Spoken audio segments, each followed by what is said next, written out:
ఆయన దేవుని సన్నిధికి వచ్చాడు. ఆయన దేవునికి ప్రార్థించుటకు మొదలు పెట్టినాడు. చూడండి, జాగ్రత్తగా వినండి. కుమారుడు ఇంకా పుట్టలేదు. అదే మనోహ ఏమని ప్రార్థన చేస్తున్నాడు చూడండి, 8వ వచనం.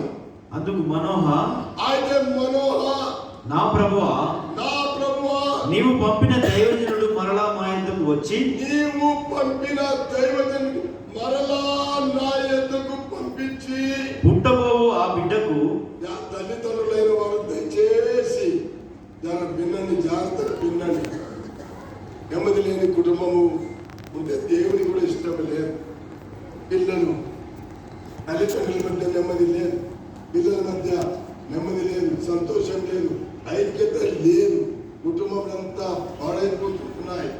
రిబెలియస్, తిరుగుబాటు పిల్లలు. ఎందుకు ఇవన్నీ జరుగుతున్నాయి? అదేనా దేవుని ఉద్దేశము కుటుంబం చేసింది?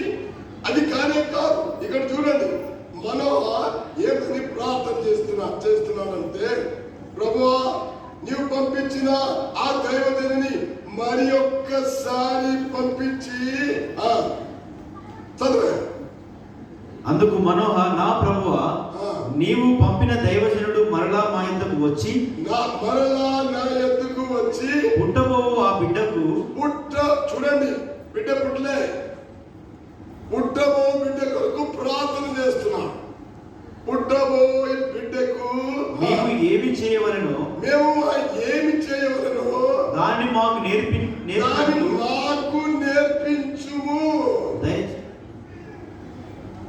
ప్రార్థన చేస్తుంటున్నాడు. ఎంతమంది తల్లిదండ్రులు ప్రార్థన చేస్తున్నారో చెప్పాలి. ప్రభువా, పుట్టబోయే బిడ్డకు మేము ఎట్లా పెంచాను, ఎట్లా నడిపించాను, ఏలాగా ఆ బిడ్డను నీ కృపలో ఎదుగుదలలో తీసుకొని రావాలో, ఆ బిడ్డకు మేము ఏం చేయాలో ఆ దైవజనుడు వచ్చి మాకు నేర్పిస్తే మేము మా కుమారునికి నేర్పిస్తాం. తల్లి తండ్రులైన వారు దేవుని సన్నిధిలో మోకరించి నేర్చుకొని పిల్లలకు చెప్తే పిల్లలు వింటారు. మన జీవితంలో బతికి సరిగా లేకపోతే పిల్లలే వింటారు. మనమేం చేస్తాం? పిల్లలు పుట్టగానే సాధారణంగా మీరేమనుకున్నారో ఏమో తెలియదు, మనవాడు పిల్లయా మనవాడు అక్కడ చాలా మంది ప్రార్థన చేస్తారు. పిల్లలు పుట్టగానే మనవాడు ఏం ప్రార్థన చేశాడో చేసే ప్రార్థన నాకు తెలియదు. కుమారుడు పుడితే ఇంజనీర్, కుమార్తె పుడితే కుమార్తె పుడితే డాక్టర్. ఎన్నడైనా ఎవరైనా నా కుమారుడు కానీ కుమార్తె కానీ దైవజనంగా చేయాలని ఎప్పుడైనా ప్రార్థన చేశామా? కుమారుడు పుట్టారని అక్కడ ఆ నర్సు వచ్చి చెప్తాదో లేదో, ఇంకా ఇంజనీరింగ్ కాలేజ్ వెతుకుతూనే ఉంటారు. వాడు ఇంకా ఇస్తూనే ఉంటాడు. మనోహ ఏమని ప్రార్థన చేశాడు? ఇదే ప్రార్థన మీరిద్దరు కలిసి చేయాలి ప్రతిరోజు.